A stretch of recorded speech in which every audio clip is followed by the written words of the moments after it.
गुरु परंपरा योग संस्थान में आपका स्वागत है। हम लोग घेरन संहिता में हैं और घेरन संहिता में हम लोगों ने देखा था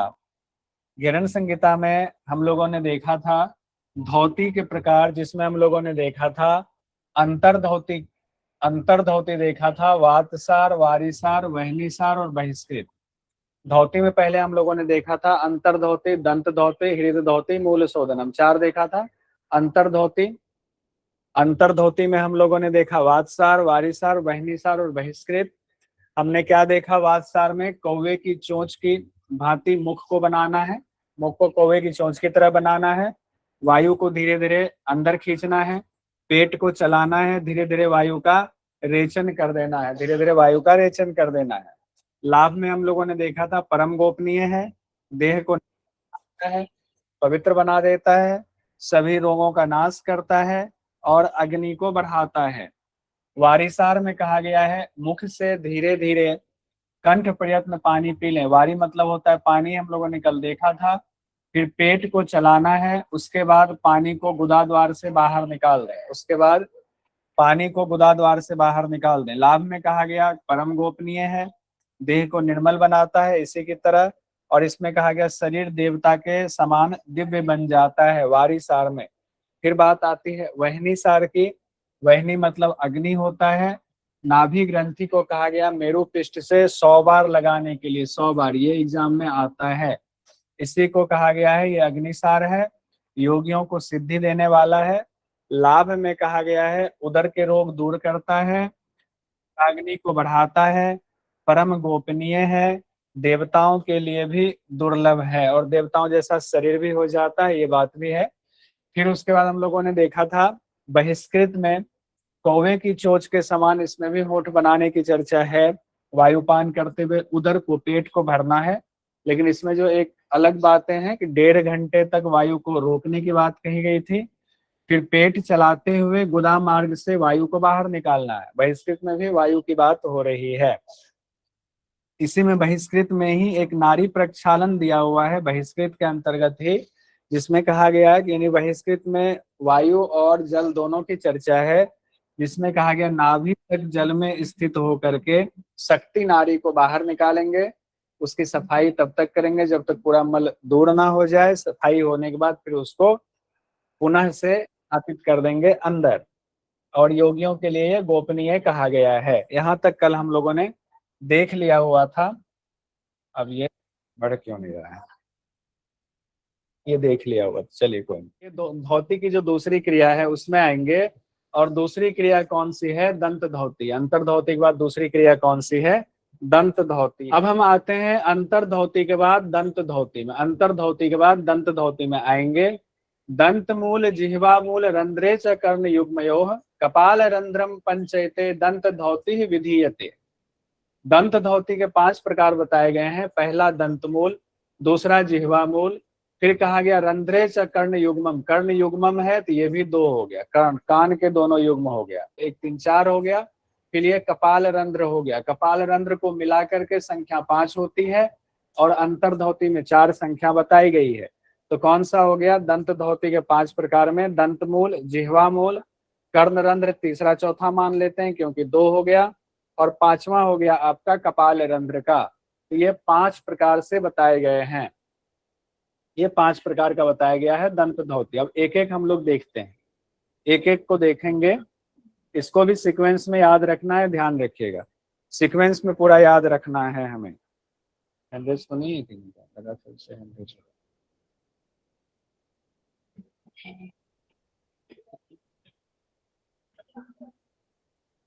ठीक है, अगर बीच में तभी माइक खुलेगा जब लगे कि धुंधला आ रहा है, बिल्कुल थोड़ी एक आध सेकंड के लिए आए तो कोई नहीं, लंबे समय के लिए आए तो बताइएगा। अब सबसे पहले हमारा दंत मूल की चर्चा हो रही है। दंत मूल मतलब जो सुबह सुबह हम लोग ब्रश करते हैं ना, उसी की चर्चा हो रही है, जो सुबह सुबह ब्रश करते हैं। तो सुबह सुबह ब्रश किसके लिए होता है? दांतों के लिए होता है। जो दांत हमारे हैं उन दांतों के लिए सुबह सुबह ब्रश करना, उसी को दंत मूल कहा गया है। पहले जमाने में क्या होता था? खादिरेन रसेनाथ शुद्धि मृत्तिकया तथा मार्जियेत दंत मूलम च यावत किल्विषम आहरेत। किल्विषम आहरेत दंत मूलम परा धौतिर योगिना योग साधने नित्यं कुर्वात प्रभाते च दंत रक्षाम च योगवित दंत मूलम धावनादि कार्येषु योगिनाम मतम। अब यहाँ कहा गया दांतों के मूल की सफाई करनी, वो भी किससे करनी है? खादिरेन कहा गया है। खादिरेन, खादिरेन के यानी खादिर के रस से, खादिर के रस से करना है। खादिर का रस क्या होता है? एक खैर होता है, पौधा होता है खैर, जिसका कत्था बनता है। तो पहले गांव में होता था बहुत, अभी भी होगा, जरूरी होता होगा। उसका कत्था बनता है, खैर का एक पौधा होता है, खैर के पौधे से कत्था बनता है। कहा गया इसका रस लेंगे, या फिर कहा गया शुद्ध मृतिकया तथा, या शुद्ध मिट्टी जो है उससे दांतों की सफाई करनी है, इसकी सफाई करनी है। फिर कहा गया कैसे सफाई करनी है? तो मार्जियत, मार्जियत मतलब क्या होता है? मालिश करना। उसको लेकर के दांतों की, दांत के मूल की मालिश करेंगे। कब तक मालिश करेंगे? कहा गया है यावत किलविषम आहरित। किलविषम मतलब हुआ जब तक उसमें जो मैल है, गंदगी है, जब तक वो गंदगी दूर ना हो जाए तब तक हमें उसकी मसाज करनी है, यानी कि मालिश करनी है। ये बहुत इंपॉर्टेंट है। परा शब्द से कहा गया है, परा दंतमूल को पराधौती कहा गया है। और कहा गया है कि योग साधन में इसका बहुत इंपॉर्टेंस है। और अभ्यास कब करना है? कहा गया सुबह में अभ्यास करना है। क्यों? इससे दांतों की रक्षा होती है। अब ये भी क्वेश्चन आ सकता है, दंतमूल धौती कब करनी है? सुबह में करनी है। क्या होता है? दांतों की रक्षा होती है। अब ये तो बहुत सिंपल सी बात है, इसमें याद करने के लिए कुछ है ही नहीं। दंतमूल मतलब दांतों की सफाई ब्रश कब करते हैं? सुबह सुबह करते हैं, उसी की बात हो रही है। ये दांतों की सफाई के लिए ये जरूरी है, उसी की बात देखिए फिर से हो रही है, फटाफट पढ़ लेते हैं। खादिर के रस शुद्ध मिट्टी से दांतों की जड़ों को तब तक साफ करना है जब तक मैल पूरी तरह से साफ ना हो जाए। इसे प्रमुख कर्म कहा गया है, परा शब्द से आया हुआ था। रोज सुबह करना है। अब इसमें आ सकता है, जैसे आया हुआ है कई बार, किन किन चीजों का इस्तेमाल होता है दंत धौती में? तो खादिर का रस और शुद्ध मिट्टी, खादिर का रस और शुद्ध मिट्टी, ये दो चीजों का इस्तेमाल होता है। आइए आगे बढ़ते हैं हम लोग। एक क्वेश्चन देखिए, दिसंबर 2024 का क्वेश्चन है। इसमें कहा गया है दंत धौती में दांत की जड़ को किसके चूर्ण से मलना चाहिए? हरिडंडम, बेत का पौधा, केले का डंठल, खादिर का पौधा। तो सिंपल सा जो हमारा ऑप्शन के हिसाब से खादिर का पौधा है, यही होगा। आइए अब उसके बाद है दूसरा जिह्वा मूल धौती। दूसरा है जिह्वा मूल धौती। दंत मूल हो गया, दांत के बाद क्या करते हैं हम लोग? जिह्वा की सफाई करते हैं। ब्रश वगैरह बहुत सारे लोग जिह्वा पे ब्रश करते हैं, टंग ब्रश करते हैं। जिह्वा मूल धौती में क्या कहा गया है? यहाँ एक बात बहुत अच्छी बताई गई है, यहाँ जिह्वा मूल धौती में बताया गया है जिह्वा को लंबी करने की विधि बताई गई। जिह्वा को लंबी करने की विधि बताई गई है। जिह्वा को क्या करना है? लंबा करना है। जिह्वा मूल में ये है, यानी खेचड़ी के लिए पहले से तैयार करना है, ध्यान रखिएगा। अथातः संप्रवक्ष्यामि जिह्वा शोधन कारणम जरा मरण रोगादीन नासियेद दीर्घ लंबिका। जिह्वा शोधन का कारण बताते हैं, कौन कह रहे हैं? घेरन ऋषि कह रहे हैं। इससे होता क्या है? जरा मरण का नाश होता है और रोग भी खत्म होते हैं, रोग आदि का नाश होता है। जरा मरण का नाश और रोग आदि का नाश होता है। और तीसरी बात कही गई है दीर्घ लंबिका, यानी कि आपकी जिह्वा लंबी होती है। जिह्वा लंबी होती, कितनी चीजें हो गई? तीन चीजें। पहला जरा मरण का नाश, दूसरा रोग आदि का नाश, और तीसरा हो गया जिह्वा लंबी होती है। करना कैसे है वो विधि अभी बताया जा रहा है। विधि में ये कहा जा रहा है, देखिए ध्यान दीजिएगा। तर्जनी मध्यमा अनामा, तर्जनी मध्यमा अनामा तीन उंगली है। तर्जनी मध्यमा अनामा ये तीन उंगली है, ये देख लीजिए। तर्जनी इंडेक्स फिंगर, मध्यमा मिडिल फिंगर, और ये कहा गया है अनामिका रिंग फिंगर को। ये तीन उंगली की बात कही गई। पहले तो ये तीन उंगली समझ लीजिए, तीन उंगली समझ लिया। अंगुली त्रय, इन तीन उंगलियों को कहा गया योगात जोड़ लेंगे, यानी तीन उंगलियों को जोड़ लेंगे। ठीक है, जोड़ लिया। फिर कहा गया वेसियेत गल मध्य तो मार्जियेत लंबिका मूलम। इसको अंदर डालेंगे, गले के मध्य तक डालेंगे। और फिर कहा गया है मार्जियत, मार्जन करेंगे, यानी कि मार्जन करना है। मार्जन करना, लंबिका मतलब क्या हुआ, लंबिका मतलब जिह्वा, और मूल में जिह्वा के मूल का मार्जन करना है। शनैर शनैर मार्जयित्वा कफ दोषम निवार्येत। शनैर शनैर मार्जयित्वा कफ दोषम निवार्येत। शनैर शनैर मतलब धीरे धीरे, मार्जयित्वा मतलब मालिश करना है, और धीरे धीरे इस तरह मालिश करने से कफ दोष का निवारण होता है। धीरे धीरे मालिश करने से क्या होता है, कफ दोष का निवारण होता है। अब ये उंगली याद रखिएगा, उंगली भूल जाएंगे तो दिक्कत होगी, उंगली याद रखिएगा। तर्जनी, अनामिका और मध्यमा, तर्जनी, अनामिका और मध्यमा, ये तीन उंगली, तीनों उंगलियों को जोड़ेंगे, जिह्वा के मूल का मार्जन करेंगे, कफ दोष का नाश होगा, कफ दोष का निवारण होता है। अब फिर से कहा जा रहा है, एक तो तीन उंगली मिला करके आपने कर लिया, उसके बाद फिर क्या करना है, उसके बाद क्या और कुछ करना है। तो घेरन ऋषि अपने शिष्य चंडकपाली से कह रहे हैं, मार्जियत नवनीतेन, नवनीत यानी मक्खन, अब तो तीन उंगली से हो गया, उसके बाद मक्खन का भी इस्तेमाल करेंगे। मार्जयेत नवनीतेन दोह्येच पुनः पुनः, दोह्येच पुनः पुनः, तद्रगम लोह यंत्रेण कर्षित्वा शनैः शनैः, कर तब कहा गया तद अग्रम लोह यंत्रेण कर्षित्वा शनैः शनैः नित्यम कुर्यात प्रयत्नेन रवे उदयके, रवे उदयके अस्त के। अब यहाँ पर दो बातें, तीन बातें हैं, एक चीज देख लीजिए। सबसे पहली बात, विधि में तीन बातें आई हुई हैं, विधि में तीन बातें आई हुई हैं। पहली बात क्या है, तीन उंगली से मार्जन, उंगली की बात आई हुई, वो कौन सी तीन उंगली है उसको जरूर ध्यान रखिएगा। उंगली से मार्जन हो गया, जिह्वा का मार्जन हो गया, पहली बात। दूसरे में कहा गया मक्खन, नवनीत शब्द ही याद रखिएगा, नवनीत शब्द याद रखेंगे, नवनीत ही लिख देते हैं। मक्खन, नवनीत से मार्जन हो गया, दोहन है, नवनीत से क्या करना है, दोहन है, यानी कि जिह्वा पर मक्खन लगाइए और फिर जिह्वा का दोहन कीजिए, जिह्वा का दोहन करना है। जिह्वा पर मक्खन लगा करके नवनीत लगाकर दोहन, नवनीत से फिर दोहन की बात आई हुई, तो हो गया मार्जन फिर दोहन हो गया।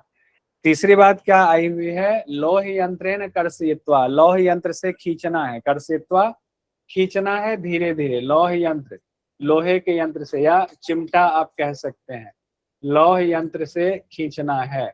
लौह यंत्र से क्या करना है, खींचना है। लौह यंत्रेण कर्षयित्वा, लौह यंत्र से खींचना है धीरे धीरे।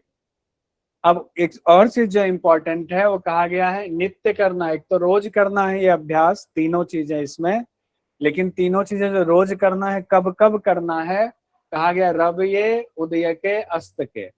रव ये मतलब कि सूर्य है, सूर्य ये हो गया, इनके नाम हो गए रवि, रवि कहा गया ना, रवि सूर्य, ठीक है।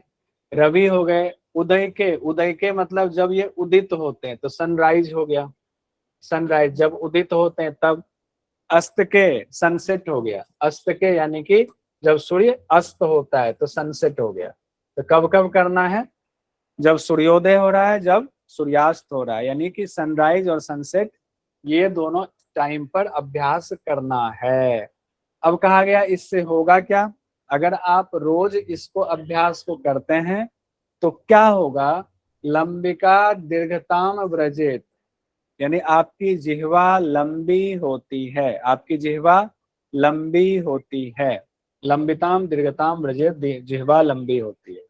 लंबा होने का क्या फायदा होगा, तो खेचरी मुद्रा में इसका फायदा होगा।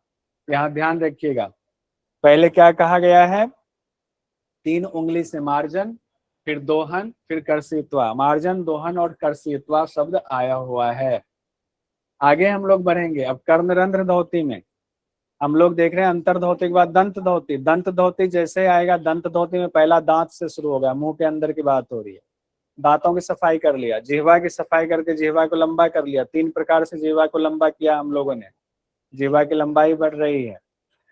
दांत जीभ हो गए, अब कान पे आएंगे, दोनों कान के छिद्र, इसको दो माना जाएगा, संख्या दो माना जाएगा। ध्यान रखिए एग्जाम में आता है कि दंत धौती के कितने प्रकार हैं, तो 5 प्रकार हैं, 4 मत लिख दीजिएगा नहीं तो एग्जाम में गलत हो जाएगा। कर्णरंध्र धौती, इसीलिए जानबूझ के हमने तीसरा चौथा दोनों लिखा हुआ है, तीसरा चौथा दोनों इसको मान लीजिए।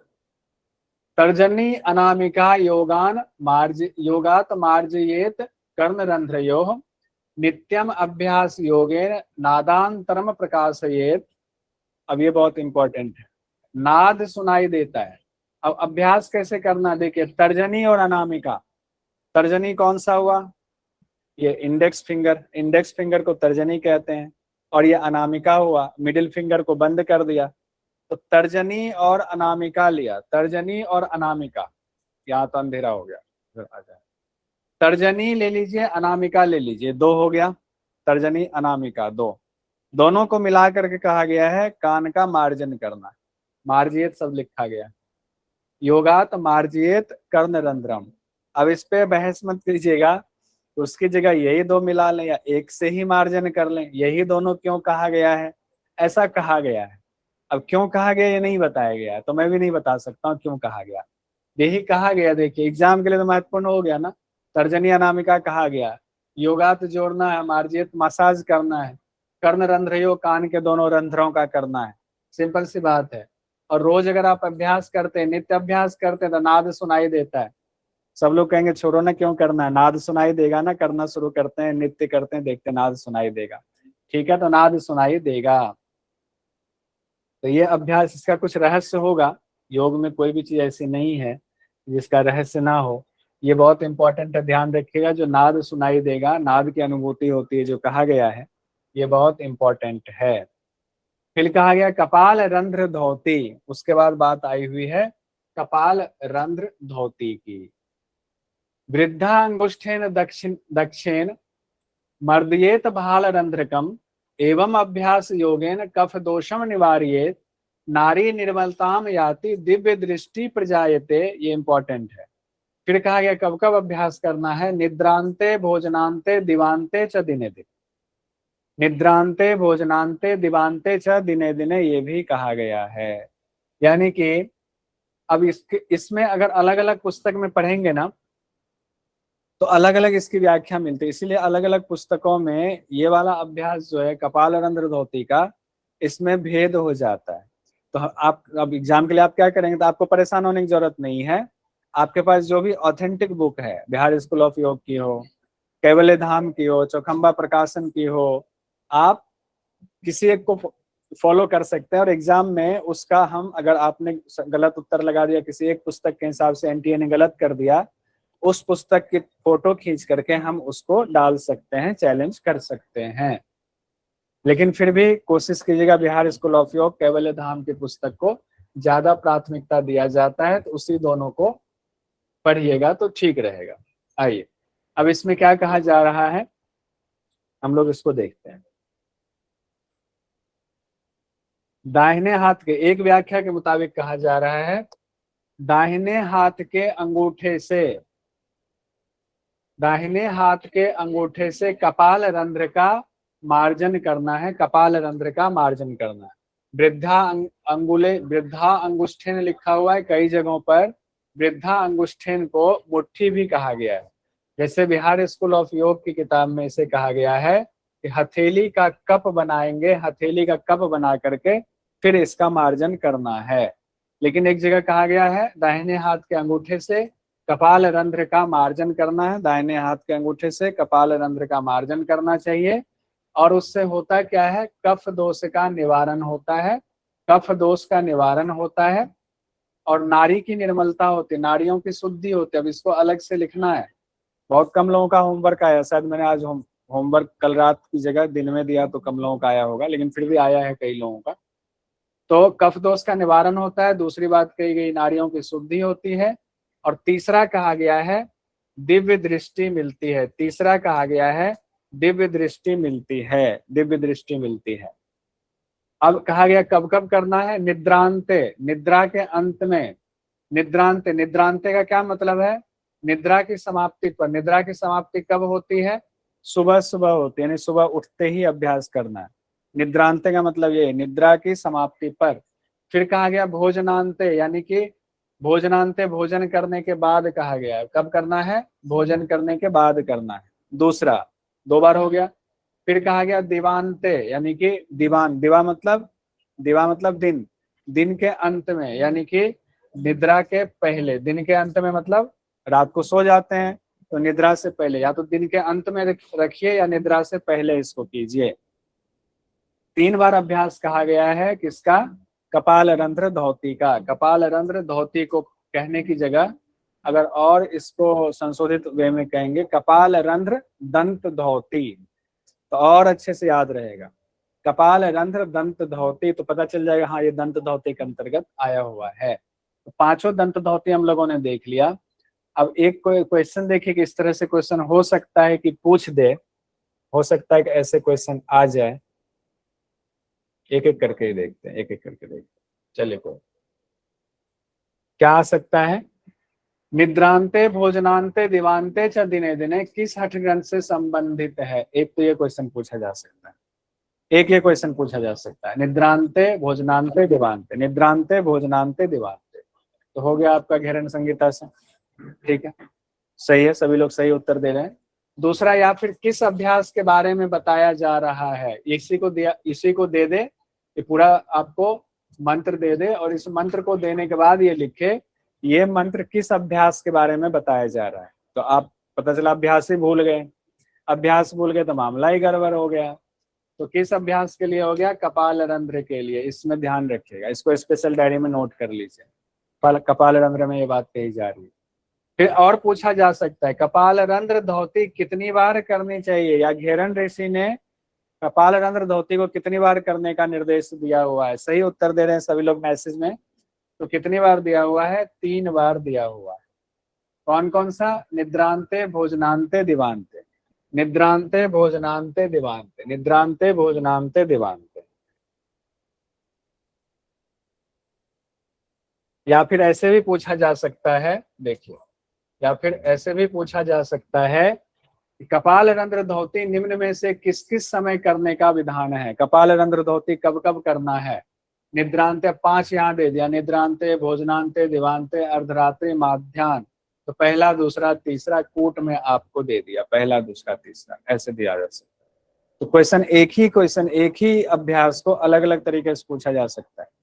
सिर्फ यही नहीं, किसी और अभ्यास में भी ऐसे पूछा जा सकता है। एक तो हमने ये आपके लिए ट्रेलर है कि ऐसे एक अभ्यास पूछा जा सकता है, किसी और में भी पूछा जा सकता है। अब जैसे कि अभी हम लोगों ने पढ़ा हुआ है, अभी कई अभ्यास हम लोगों ने पढ़ा है, जिसमें से हम लोगों ने पढ़ा दंतमूल। दंतमूल में देखा यानी दांतों की सफाई ब्रश करते हैं सुबह सुबह, ये सुबह सुबह मॉर्निंग में करना है। जिह्वा मूल हम लोगों ने देखा, जिह्वा मूल को सुबह शाम बताया गया। जिह्वा मूल, इसके लिए क्या इस्तेमाल किया गया था? रवि के उदय और अस्त शब्द इस्तेमाल किया गया था। उदय और अस्त यानी कि सूर्योदय और सूर्यास्त की बात आई हुई थी, ये हम लोगों ने पढ़ा था।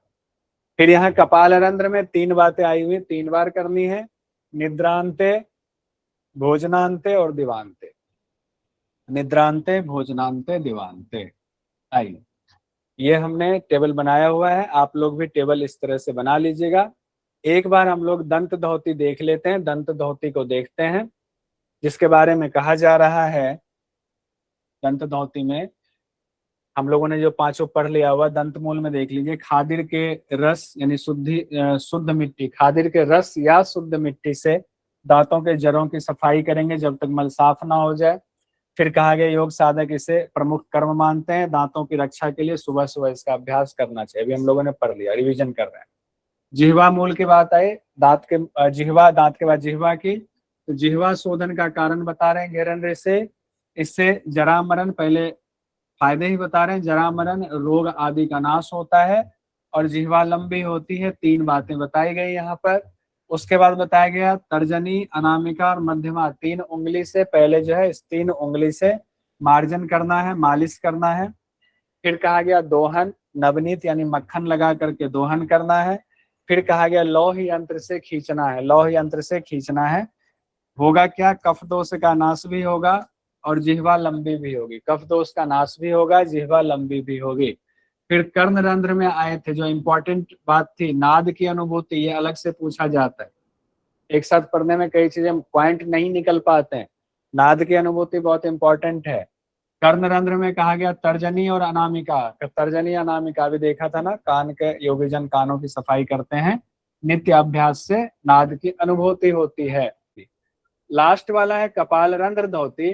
दाहिने हाथ के अंगूठे से कपाल रंध्र का मार्जन करेंगे, और दूसरी जगह कहा गया था कि मुट्ठी बना करके या फिर हथेली बना करके कपाल रंध्र का मार्जन करेंगे। लाभ में कहा गया था कफ दोष का नाश होता है, लाभ में कफ दोष का नाश होता है, नाड़ियों की शुद्धि होती है, इंपॉर्टेंट है। और दिव्य दृष्टि सबसे इंपॉर्टेंट है, दिव्य दृष्टि है।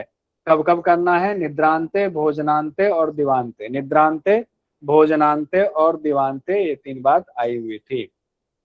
अब देखिए हम लोगों ने अभी तक क्या क्या पढ़ लिया हुआ है। हम लोग षटकर्म पढ़ रहे हैं। षटकर्म में अभी हम धौती में ही अटके हुए हैं, धौती में ही है। धौती में भी हम लोगों ने क्या देख लिया? अंतर्धौती देख लिया, अंतर्धौती के 4 प्रकार देख लिया। दंत धौती देख लिया, दंत धौती के 5 प्रकार देख लिया। 5 और 9 हम लोगों ने देख लिया हुआ है। अब हमारे सामने है हृदय धौती। अब हम हृदय धौती को देखेंगे जो 3 प्रकार का है। हृदय धौती 3 प्रकार का बताया गया है। तो अब आपकी स्क्रीन पर हृदय धौती का है, हृदय धौती का। आइए, हृदय धौती में क्या कहा जा रहा है? हृदय धौती त्रिविधम कुर्याद दंड वाससा। कुर्याद दंड वमन वाससा। दंड भी है, वमन भी है, वाससा भी है। ठीक है, अभी सबको याद आ जाएगा। रश्मि जी ध्यान दीजिएगा, कल आपको यहीं पर दिक्कत हो रही थी, अब ये आपका आ गया। कहा जा रहा है हृदय धोती त्रिविधम। हृदय धोती 3 प्रकार का होता है, त्रिविधम 3 प्रकार का होता है, जिसमें से पहला है दंड धोती। दंड से किया जाता है, और कौन सा दंड वो अभी देखेंगे। दूसरा है वमन, बाहर निकालना, वमन बाहर निकालना। तीसरा है वाससा। वाससा का मतलब होता है वस्त्र, वाससा मतलब होता है वस्त्र, वस्त्र। तो दंड, वमन और वस्त्र धोती की चर्चा हो रही है। हृदय धोती में 3 बातें आई, दंड, वमन और वाससा। दंड, वमन और वाससा। अब पहला से हम देखते हैं एक एक करके। दंड धोती देखते हैं। दंड धोती रंभा दंडम हरि दंडम वेत्र दंडम तथैव च हिरण मध्ये चालयित्वा तु पुनः प्रत्याहरे शनैः। पुनः प्रत्याहरे शनैः कफम पित्तम तथा क्लेदम रेचयेद ऊर्ध्व वर्तमना। रेचयेद ऊर्ध्व वर्तमना। अब दंड धोती जो है, दंड धोती में किस किस चीज का इस्तेमाल होगा? दंड धोती में पहला कहा गया रंभा दंड का इस्तेमाल होगा। रंभा दंड कहा गया, केले के दंड को रंभा दंड कहा जाता है। केले का दंड, केले का दंड रंभा दंड हो गया। दूसरा कहा गया हरि दंड, हल्दी का दंड कहा जाता है। हल्दी के दंड को, हल्दी के दंड को हरि दंड कहा जाता है। 2 हो गया।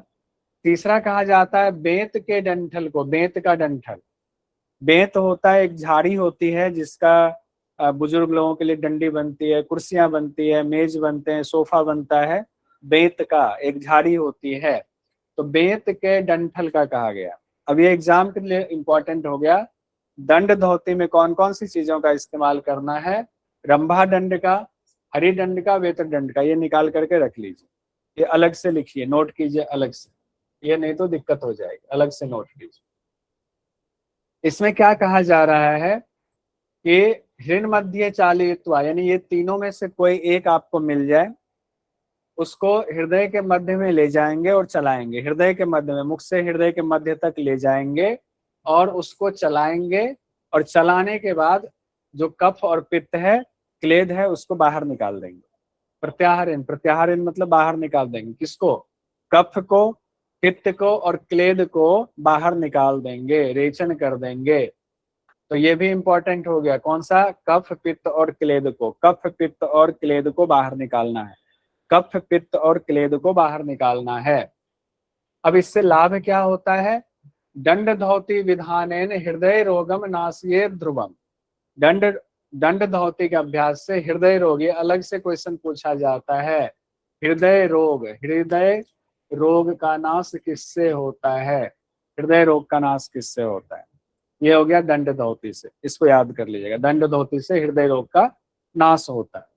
ध्रुवम है, ध्रुवम मतलब जरूर होता है नाश, हम प्रमुखता से बात कही जा रही है। केले का डंठल, हल्दी का डंठल, बेंत का डंठल। केले का डंठल, हल्दी का डंठल, बेंत का डंठल, ये तीनों याद रखना है। क्या हो रहा है? हृदय रोग का नाश हो रहा है। जो बीच में बात कही गई है, कफ पित्त और क्लेद का रेचन करना है। कफ पित्त और क्लेद का रेचन करना है। क्या करना है? कफ पित्त और क्लेद का रेचन करना है। आइए,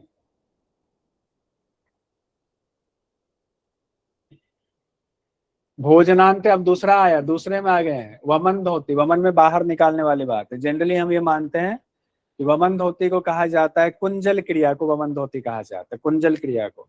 लेकिन ध्यान दीजिएगा, जो हम लोग कुंजल क्रिया करते हैं उसमें और घेरन संहिता में जो वमन धोती दिया गया, दोनों में अंतर है।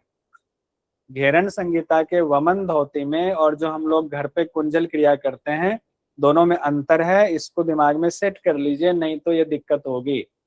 क्या कहा गया है वमन धोती में घेरन संहिता में? भोजनांते पिबेद वारी चाकंठम पुरितम सुधि, भोजनांते पिबेद वारी चाकंठम पुरितम सुधि, ऊर्ध्वाम दृष्टिम क्षणम कृत्वा, ऊर्ध्वम दृष्टि क्षणम कृत्वा तज्जलम वमयेत पुनः, तज्जलम वमयेत पुनः। अभी यहीं तक देखते हैं इसका क्या अर्थ हुआ। कहा गया भोजन के अंत में, जब भोजन आपने कर लिया, ठीक उसके बाद, यानी भोजन के ठीक बाद, जनरली जो हम लोग करते हैं वमन यानी कुंजल क्रिया, वो सुबह सुबह खाली पेट करते हैं, सुबह सुबह खाली पेट करते हैं। लेकिन यहाँ कहा जा रहा है भोजन के ठीक बाद करना है। क्या करना है? पिवेद वारी, वारी मतलब जल को पिएंगे, जल को पिएंगे। पिवेद वारी चाकंठम, कंठ तक। एक तो भोजन तो कर ही लिया हुआ है, भोजन के बाद कंठ तक पानी को पी लेंगे। एकदम शुद्धि कहा गया, एकदम शुद्धि साधक जो अच्छा साधक है वो कर लें ऐसा। और कंठ तक पीने के बाद दृष्टि को क्षण भर के लिए ऊपर उठाएंगे और उस पानी को बाहर निकाल दें। दृष्टि को क्षण भर के लिए ऊपर करेंगे और जल को बाहर निकाल देंगे। जल को बाहर निकालने की बात की गई है। ऐसा नहीं पूरा ही उल्टी करके जो खाया सभी बाहर निकाल दिया, नहीं, जल को कहा गया। तज्जलम वमयेत पुनः, जल को बाहर निकाल देना है। ठीक है, तो गले के पास का कफ दोष दूर हो जाएगा। कहा गया क्या फल होता है? नित्यम अभ्यास योगेन, जब रोज इसका अभ्यास करेंगे, कफ और पित्त का निवारण होता है। कफ और पित्त का निवारण होता है। गांव में क्या होता है, अभी भी देखते हैं, जो बुजुर्ग लोग होते हैं भोजन के बाद मुंह वगैरह धोते हैं, पानी लेते हैं और ऐसे गरारे करते हैं, पानी फेंक देते हैं, पानी फेंक देते हैं, गले के पास का कफ दूर हो जाता है।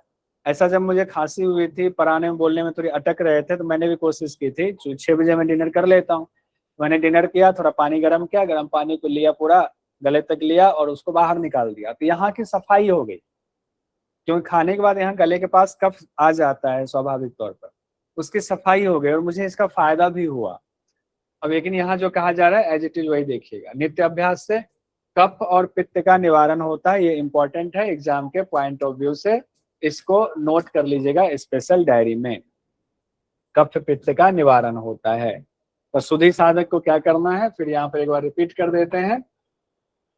भोजन के बाद कंठ पर्यंत जल पीना चाहिए, क्षण भर ऊपर देखना चाहिए, फिर ऊपर देखने के बाद नीचे देखते हुए पवन कर देना चाहिए।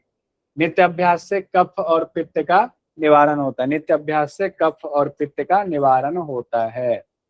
तीसरा आएंगे वसन धोती में। वसन जिसको वाससा कहा गया है, वस्त्र से संबंधित है, उसी को वाससा भी, उसी को वसन धोती भी कहा जाता है, उसी को वसन धोती भी कहा जाता है। क्या कहा जा रहा है? चतुर अंगुल विस्तारम सूक्ष्म वस्त्रम सनैर्ग्रसेत। चतुर अंगुल विस्तारम और सूक्ष्म वस्त्रम सनैर्ग्रसेत, यहाँ पर सिर्फ कहा गया है एक वस्त्र है जो 4 अंगुल चौड़ाई। ये चौड़ाई कितनी है? 4 अंगुल है। ये नहीं कहा गया है कि वस्त्र की लंबाई कितनी है। घेरन संहिता में वस्त्र की लंबाई नहीं बताई गई। घेरन संहिता में वस्त्र की लंबाई नहीं बताई गई है, नोट कीजिए स्पेशली।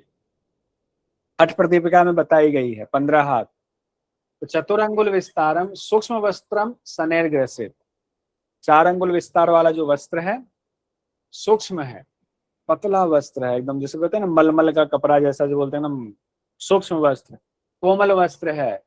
कहा गया सनैर्ग्रसित, धीरे धीरे उसको निगलेंगे। कीजिएगा मत अभ्यास सुन करके, जो लोग यूट्यूब पर भी देख रहे हैं सुन करके अभ्यास मत कीजिएगा, गुरु के निर्देशन में सीखना है तब अभ्यास कीजिएगा।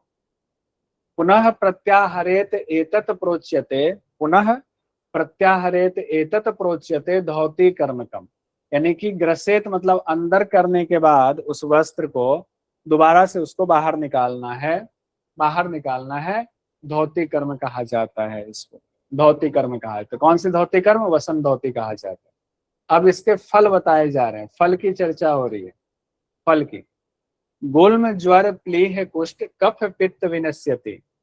कौन कौन से फल बताए जाए? गुल्म, गुल्म रोग नहीं होगा, ज्वर बुखार नहीं होगा, प्लीह स्प्लेन से संबंधित रोग नहीं होगा, कुष्ठ स्किन से संबंधित, कुष्ठ होता है स्किन पे होता है, मवाद आ जाते हैं, कुष्ठ रोग नहीं होगा, कफ और पित्त का नाश करेगा, कफ और पित्त का नाश करेगा। किसके बारे में कहा जा रहा है? वसंत धोती।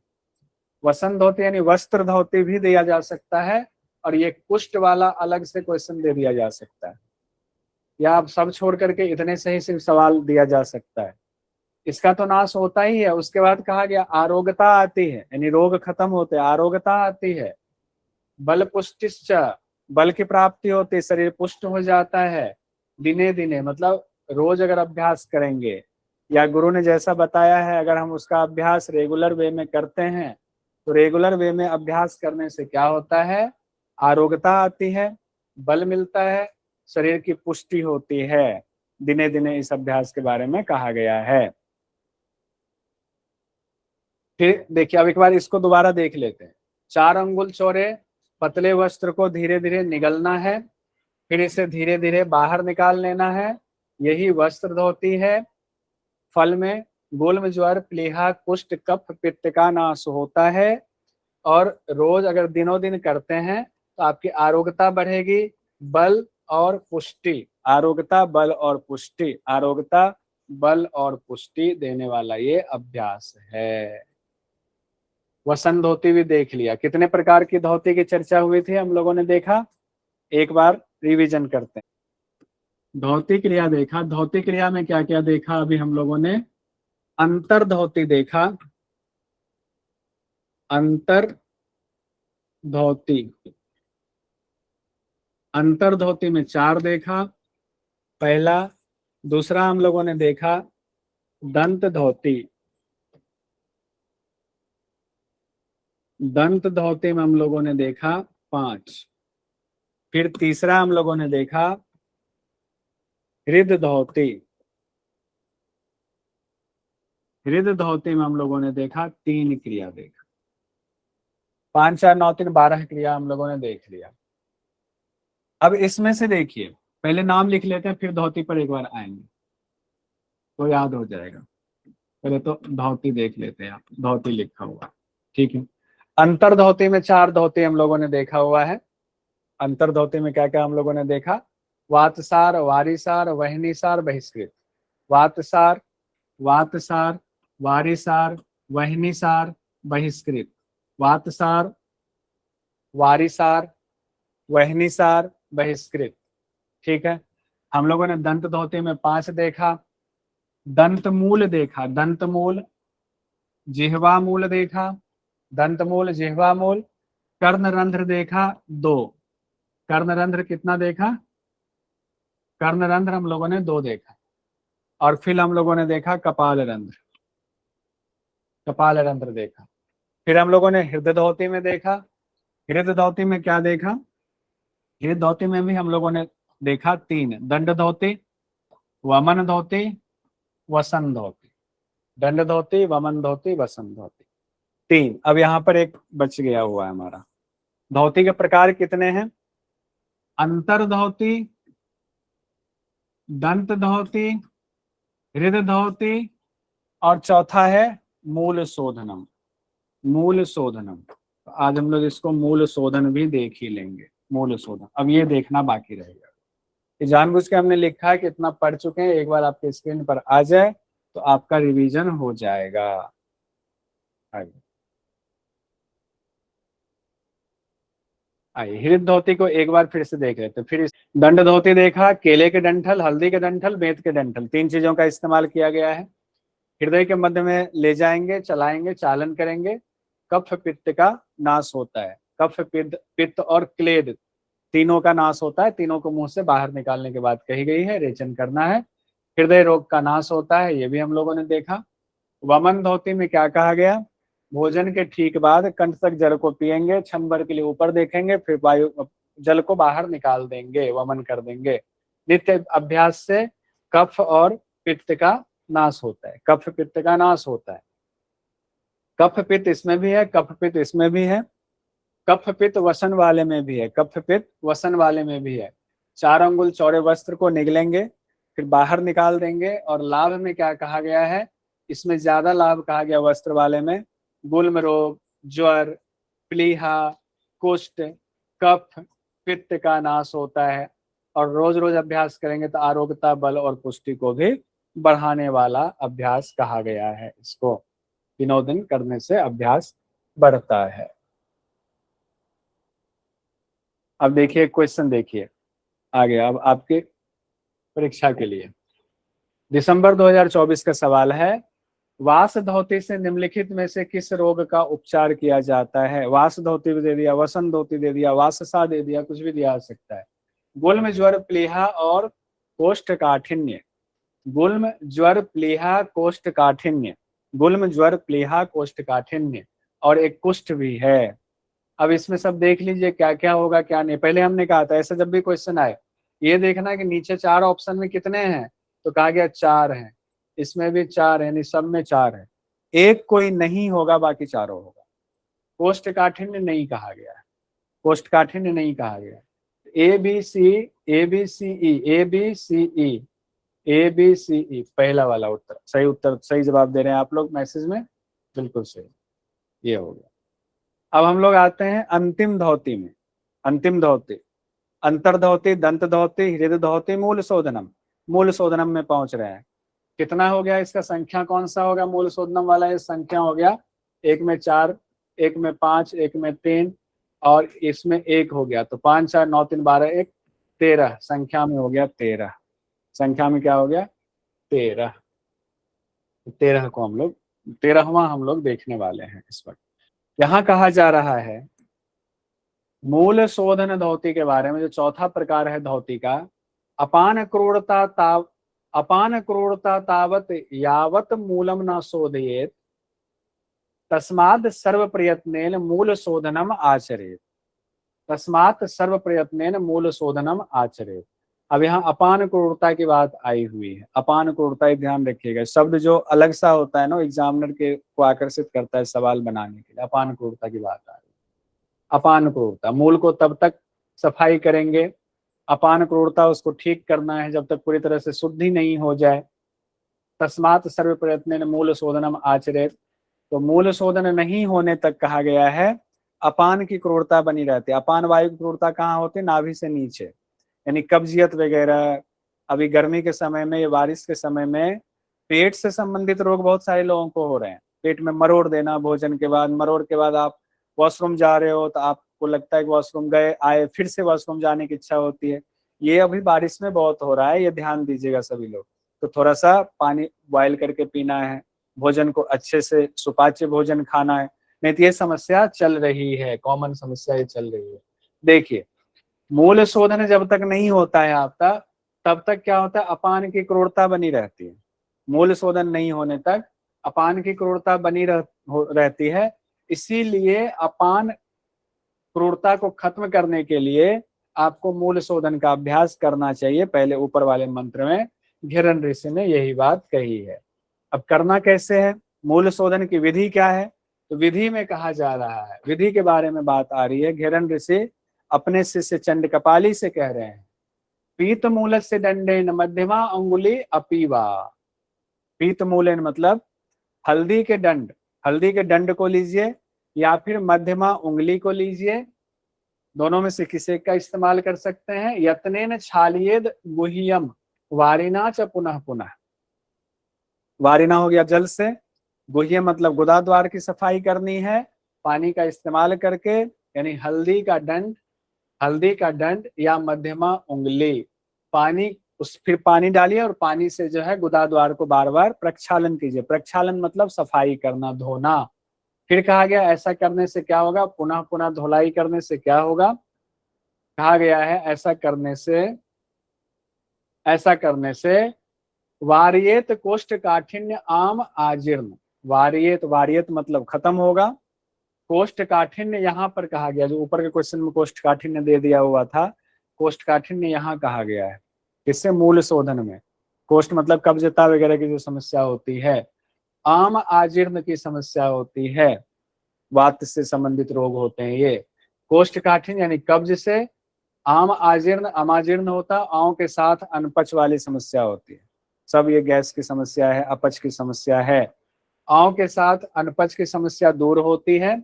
और कहा गया है ये कारणम कांति पुष्टयोश्च दीपनम बहिनी मंडलम, कांति बढ़ती है शरीर की, चेहरे की कांति बढ़ती है, पुष्टि होती है, शरीर पुष्ट होता है, क्योंकि कब्जियत खत्म, शरीर पुष्ट होगा।